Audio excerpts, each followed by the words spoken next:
I'm so excited to introduce the all-new version of Shot Pattern's Strokes Gained Predictor.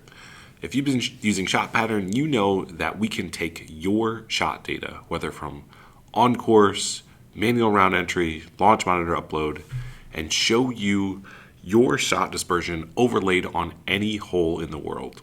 And with the Strokes Gained Predictor, we can use that data to show you the average or expected outcome of hitting a certain club with a certain target on a certain hole.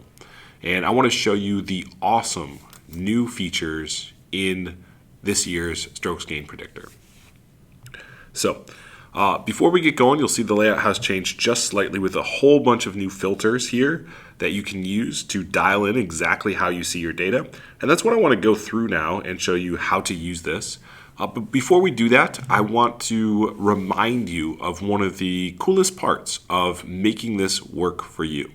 So as you overlay your shot dispersion, you'll likely see that the fairway, rough, bunker, all of those get picked up very easily. Water hazards should be picked up automatically.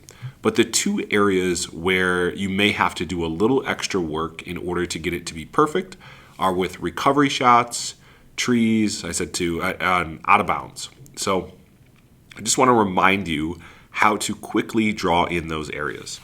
So if you tap the pencil icon, it'll pop up this draw tool. I'm going to select recovery, and then I'm going to hit draw area. And I see on the left-hand side, there is all of this long grass that if I hit it in there, I'm expecting that I can find it. But when I find it, I'm probably just going to have to hack it back out to the fairway. I can't hit like a normal shot towards the green with this. So I'm going to draw all of this area here as a recovery shot. Okay. I was a little off there on the right-hand side. I grabbed a little bit too much of the rough, but for these purposes, I'm going to leave that as is. On the right-hand side, I have some thick trees, and I have to make my best judgment as to whether I think I can punch out from there, or it's going to be a lost ball. The course will have it marked as a hazard or as out of bounds. So just for illustrative purposes, I'm going to say, you know what, if I hit it on the thick trees on the right, that's going to be a lost ball re-tee. So I'm going to hit the draw icon again, change that to out of bounds, and I'm just going to draw an outline over that. Now, if you know Bethpage Black better than me, maybe you know that that's not quite the case. I just wanted to illustrate for these purposes. Cool. So we're set up. As we move the aim point around, you'll see that you can highlight the different shots that are in different areas. You can see an expected strokes gained of that club on that target line. If I aim it too far right, you'll see so many shots go out of bounds that it really hurts my expected score. Aim it too far left, and I'll have a lot of recovery shots. So it's about dialing in how can I get as much of that dispersion in play as possible. But here are the cool new features. Okay, I'm going to jump ahead to two things that I think you should do fairly consistently as you pull up your data. And that is removing outliers from your data set. So I'm going to tap the Remove Extremes button, and I'm going to remove the shortest and the longest. And what this is doing, here I'll toggle that off, I'll show you again. Okay, if we clear that out, I want you to see what happens here as we remove the extremes. So again, remove longest, there they go. Remove shortest, there they go. And what that's doing is it's removing the outliers when it comes to long and short. It's taking my median distance with the club and removing anything that is more than 10% off of my median distance with this club. So for simple math, let's just say I average 300 yards off the tee. Okay, so that means it'll accept anything up to 330 and anything over 10% more than my average. So anything over 330 is going to be eliminated. And then anything under 270 will be eliminated.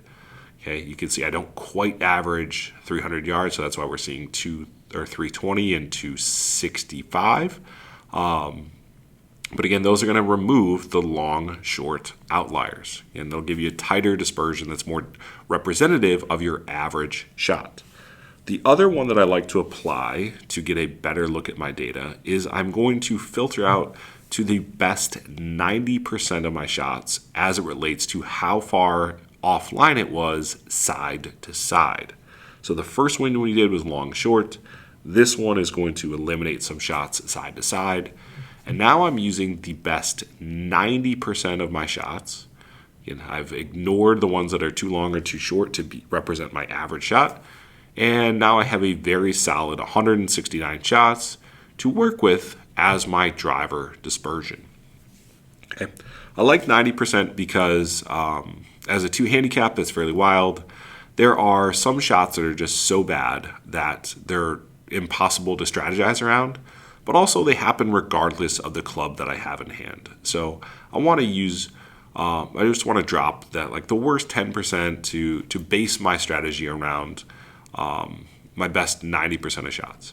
I would be careful going much lower than that. If we start going to 75% and especially to 50%, you're not capturing the most penalizing shots, and your strategy is going to end up way too aggressive because you really need to factor in the shots at the edges, because those are ones that are going to bring your expected score way down. So personally, I like 90%, but if you want to play with this to say like, hey, like in order to hit this shot, is it the best 50% of shots that find the fairway and not end up in a hazard? Do I have to hit it nearly perfect and hit a 1 out of 10 shot in order to hit my line? If so, it's probably not the play. But you can do some cool things here with just visualizing what your best and worst shots look like. For strategy, I'm choosing best 90. All right. We're going to go through again how to finish up using this, but I just want to highlight some other tools and filters here. Again, round type, you can filter down to only specific types of rounds. You can filter by recency, so whether your last 5, 10, 20 rounds played this year, or even a custom date range. So if you got hot recently and you only want to see shots hit in the last month or so, you can do that. And we even have by start lie. I would imagine this is only going to matter when you're looking at approach shots, but it's there to change the filter if you would like. And then again, if you want to look at just your launch monitor data, just your on-course data or data you've shipped over from Arcos, you can do that as well. All right. So again, we're using this tool to figure out what is the smartest play off of this tee. And right now, if I aim my driver right here, it's saying I gained 0.04 shots. If I move it a little right, slightly worse. So it looks like, again, this is why having that shot arc is so powerful, because basically you put it right to the edge of the most penalizing hazard, and even without seeing all the shots plotted, it's pretty good in terms of showing you what the math is going to say. So that's the best one I can find right now, gaining 0.05 strokes.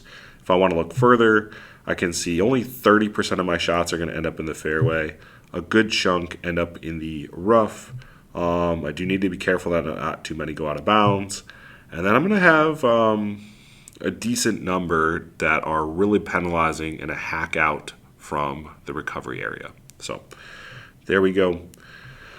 And if I was working this all the way through, I would probably want to compare that to something like a 4-iron. Like, okay, would it make more sense just to leave it short of the bunkers and just hit it here and try to play to the wider landing area, not even squeeze it in this gap?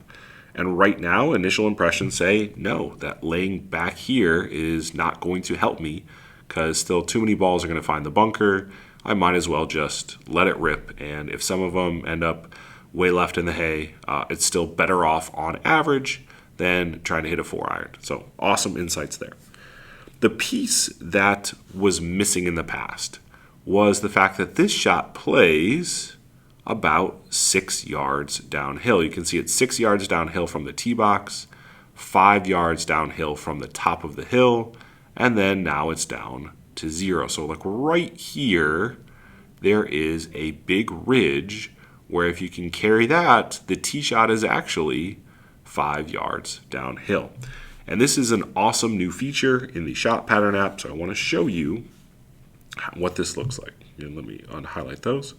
So we have a plays like feature where you can make these adjustments for the wind, the temperature, changes in elevation like I just talked about. So let's just say this shot plays 5 yards downhill. It plays -5. And you'll see all of my shots shift forward 5 yards to account for that difference in elevation. If the hole is playing into the wind this day and it's actually going to play 15 yards shorter than normal, so I got the 5 yards of downhill but 15 yards of wind, now it plays 10 yards shorter, and I can take a look at how that affects my expected outcome. So I think this is just awesome for dialing in your strategy, for seeing your shot data on the course and understanding exactly what to do off of every tee box by comparing clubs, seeing predicted strokes gained, see how often you'll end up in different spots, and finding the right aim point for you. Customized strategy plan. I want to go one more step forward. Let me find a par 3 here and just talk a little bit about how the strokes gained works on approach shots. So let me go ahead and let's move the hole location to a front hole location, bring that water into play. And I'll change to approach mode and just set it to that 36-foot circle. Okay. So I'm going to tap the strokes gained predictor. It's still in my driver, so I'm going to switch this now to, let's just call it a 6-iron. Okay, great. It looks like it's going to be a little bit short. So you can do this just like before, and if you want to use it to figure out what club to hit, you can just overlay your club data and it will give you the raw distances. So if you hit your 5-iron exactly 200 yards on the course one day, it'll show you exactly 200 yards from the tee. Everything will be relative to how far you hit that club when you were on the course. Oop, I still have plays plus 10. I'm going to get rid of that. All right. However, one thing I really like to do with approach shots is rather than think in terms of what club to hit, I'd like to think of in terms of what target do I need to pick? What is the best target spot given my overall dispersion from this distance? And from there, I can pick the club that will give me the best opportunity to hit to that target. So for that, I'm going to choose relative to target. Now let me just make sure I clear out some filters here. I'm going to try it without those. Actually, remove shortest, perfect. All right, so I'll leave those on for even for approach shots. I'm going to leave the start lie as just tee and fairway shots. Shots from the rough have a much bigger dispersion and aren't going to help me here. And let's just try shots hit this year. See if that changes anything. All right, so now I have this approach shot, and this is the relative to target feature. So you can see at the bottom, it's right below the words relative to target, it says 180 to 200 yards, meaning the app has pulled every shot I've recorded from the tee or the fairway where my target distance has been between 180 and 200 yards. And then it's plotted it on the map, not in terms of the raw distance that I hit the shot, but where I hit it relative to this target aim point. Okay? And so I know some of these shots might have traveled 205 yards because I had a 200-yard target and it went 5 yards long. But when I pull it here on the map, it's going to show me that shot just 5 yards long of my 192-yard target. So again, this is plotting the points relative to my target, not relative to how far they were originally hit. And I think this is really helpful because we know that sometimes we take distance off of a club, or sometimes we really go after it. And that seeing our raw data plotted in terms of the club to pick is not always accurate because of so many conditions.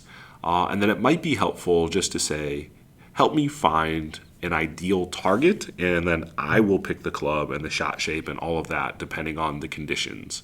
So I just think this is a really cool way to do things, to help you understand, to help coaches tell their students like, hey, we're not going at this front pin because when you do that, we have shots short that end up in the water.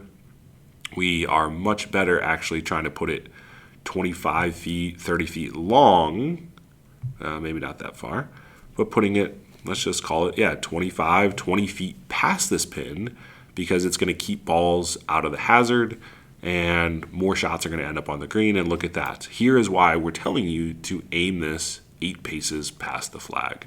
Just an awesome way to visualize your data. So that is the latest updates to the Shot Pattern app. I almost forgot to tell you, if you're a coach, there's one more piece that I would love for you to check out. And that is that you can pull up your entire roster here in the course preview mode, and you can go through student by student and come up with a customized game plan based on their data. So if I pull up one of my students, it defaults to driver, I go back to relative to target, and here we go. Now I can sit and talk with my student using their shot data. Say, hey, here's what you've done in the past. Here's how we're going to play this hole based on your actual data. And here's the game plan that we're coming up with. So I think this is awesome. All of your students are right there when you pull up the course preview, and you can go through the hole with them and you can come up with a game plan. And for those coaches that are heavily invested in helping their players play the best they can, I think you're absolutely going to love this feature.